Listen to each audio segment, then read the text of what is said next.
It's my week 4 assignment for FTH 223-52749. Today's date is May 19th, 2024, and this is for Professor Schumann. For this week's assignment, although this is our hammer fire course, we had to bring our PSA Dagger from our striker fire class out for this assignment. And to show you the action is open, the magazine is empty, nothing in the mag well, nothing in the chamber, firearm is safe.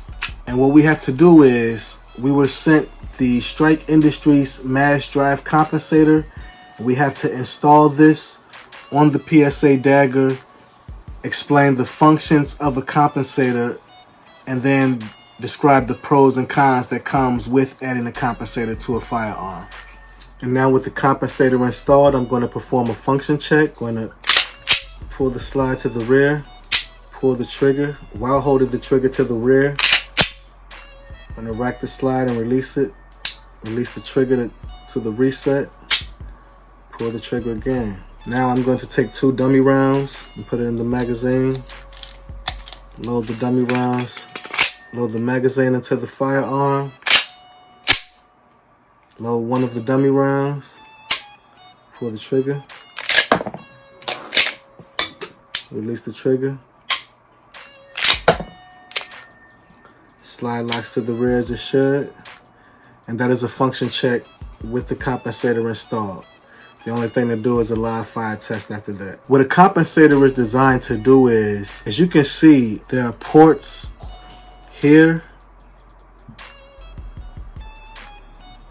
at the top here that go out to the sides. What it is designed to do is, as the round exits the chamber and the gases following the round come out the end of the muzzle, the gases will be pushed upward through the ports. And that gas going upward is to help mitigate the recoil of the muzzle flip. What makes this particular compensator different than most compensators need a threaded barrel to screw on to the end of the barrel. This compensator is attached to the guide rod itself, so even without a threaded barrel, this compensator can be used. And in certain states that don't allow threaded barrels, you can still use a compensator like this that is connected by the guide rod with a regular barrel in any state.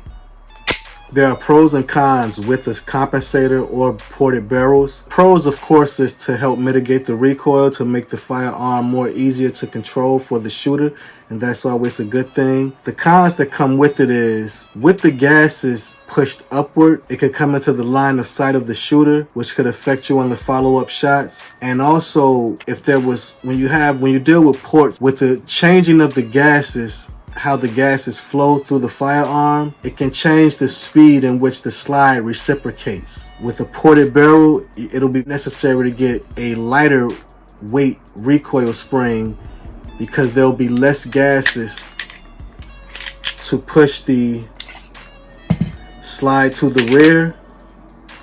And then with the heavier recoil spring, the slide will come forward faster than normal and will lead to a failure to eject. Those are some of the pros and cons that come with compensating or porting a barrel. Now, I have shot the PSA Dagger without the compensator, and I've shot it with the compensator. The problem is, when I took it to the range the last time to shoot it with the compensator, I left the Allen key in order to take it off. So my plan was to shoot it without it on camera and then shoot it with it on camera so you can see if there was a difference in the muzzle rise.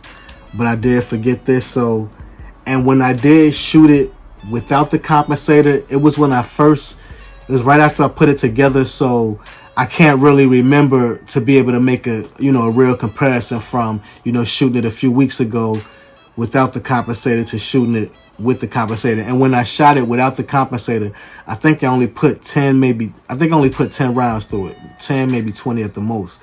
So I didn't really shoot it much without the compensator.